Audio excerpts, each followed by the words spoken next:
This is a project for the computational thinking class at Virginia Tech. It studies some of the characteristics of earthquakes. My name is Dennis Kafura.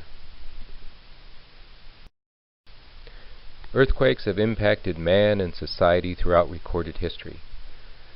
Among these are the destruction of the Colossus of Rhodes, the San Francisco earthquake, which devastated an entire city, and more recently, the closing of the Washington Monument because of an earthquake on the east coast of the United States.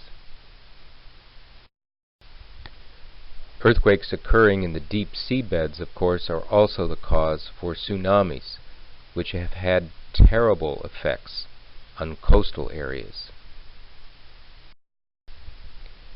Because of their potentially devastating effect, earthquakes have a high social impact. The stakeholders concerned with this impact include both government as well as private sphere actors. In the government sphere are people and organizations concerned with developing earthquake response plans, for those who provide the actual emergency response, and for the managers of critical infrastructure that have to be maintained for communications, for power, and for transportation. In the private sphere, insurance companies are concerned with how to set rates for damage to properties that they insure. Real estate developers are concerned with the best places to develop new properties. The construction industry is concerned with safety standards, and homeowners, of course, are concerned with their own private residences and properties. These stakeholders often face conflicting points of view.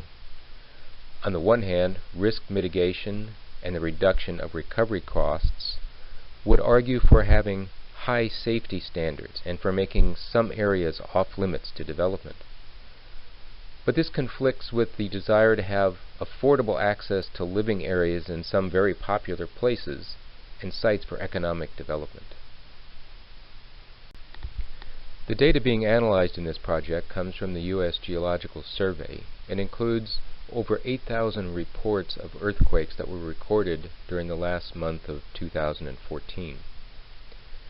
There are two limitations on the conclusions that we can draw from analyzing this data. The first is that we have only a limited period of time, 30 days in this case, so it's not possible to make any conclusions about longer-term trends.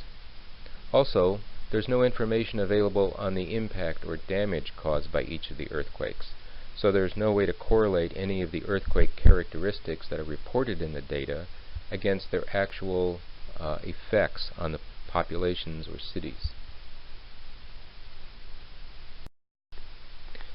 The data being analyzed is organized into lists and dictionaries. Of this data, we are only using a small part, namely the time of the earthquake occurrence and its magnitude, together with its location, which includes both its latitude and longitude on the globe, as well as its depth within the Earth. Two major categories of questions will be addressed by analyzing this data. The first concerns the distribution of earthquake characteristics, such as magnitude and location, and the second is a series of questions about the relationship of the magnitude to the time of the occurrence and to the depth of the earthquakes in the Earth.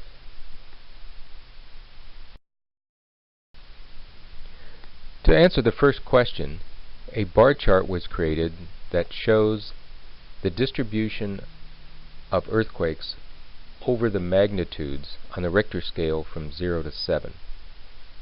As you can see in this bar chart, most earthquakes are of very low magnitude, and only a very few of them, at least in the data seen here, are of the highest magnitude. Our second question was to characterize where earthquakes occur geographically. So the location data was used to plot on a global scale the location of each earthquake. As you can see, the earthquakes are not randomly distributed, but in fact are highly concentrated, and in the data that we are looking at, they are highly concentrated around the Pacific Rim area. The first of our relationship questions concerned what, if any, relationship there might be between the magnitude of an earthquake and the time of its occurrence.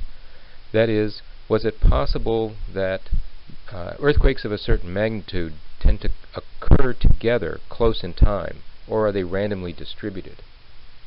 So as you can see from this scatter plot, which shows time on the x-axis and magnitude on the y-axis, there is no apparent relationship between magnitude and time.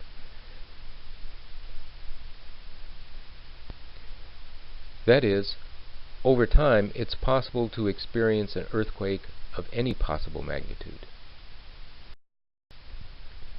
The second relationship question explored how the magnitude and depth of an earthquake might be related. So as you can see in this scatter plot, the magnitude of each earthquake is shown on the x-axis, and the corresponding depth of each earthquake is shown on the y-axis. As you can see from the distribution, those earthquakes which occur most deeply in the earth are all of the highest magnitude, although it's also possible for an earthquake of any magnitude to occur at the lower depths.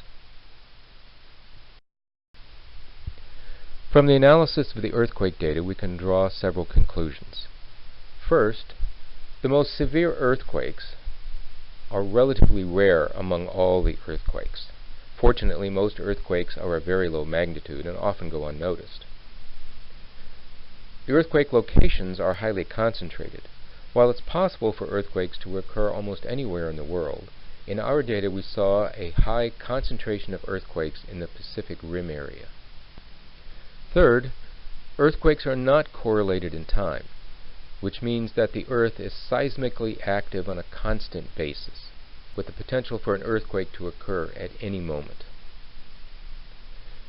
Finally, we saw that only the most severe earthquakes occur at the deepest depths.